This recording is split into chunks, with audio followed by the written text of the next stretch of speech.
ప్రతి రాత్రి ఆలయంలో ఎవరో కనిపించకుండా పూజ చేస్తున్నారని గ్రామస్థులు భయంతో చెప్పుకునేవారు. ఆంధ్రప్రదేశ్లోని ఒక పాత శివాలయంలో ఈ సంఘటన సంవత్సరాలుగా జరుగుతూనే ఉంది. ప్రతి ఉదయం లింగం ముందు తాజా పుష్పాలు, నూతన బిల్వదళాలు కనిపించేవి. కాని ఆలయం రాత్రి పూర్తిగా మూసి ఉండేది. ఒకరోజు గ్రామంలోని వృద్ధుడు నిజం తెలుసుకోవాలని నిర్ణయించాడు. రాత్రి ఆలయంలో దాగి ఉండి గమనించాడు. అర్ధరాత్రి సమయం దాటిన తర్వాత ఒక ప్రకాశవంతమైన కాంతి లింగం చుట్టూ ఏర్పడింది.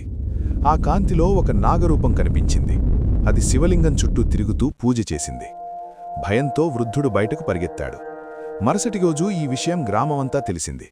అప్పటినుంచి గ్రామస్థులు ఇది సాధారణం కాదని, స్వయంగా నాగదేవతే శివునికి పూజ చేస్తున్నదని నమ్మారు. ఈ ఘటన తర్వాత ఆలయం మరింత పవిత్రంగా మారింది. ఇప్పటికీ అక్కడ ప్రతి రాత్రి పూజ జరుగుతుందని చెబుతారు. మనకు కనిపించకపోయినా దేవతల ప్రపంచం ఎప్పుడూ మన చుట్టూనే ఉంటుంది. ఓం నమః శివాయ అని కామెంట్ చేయండి.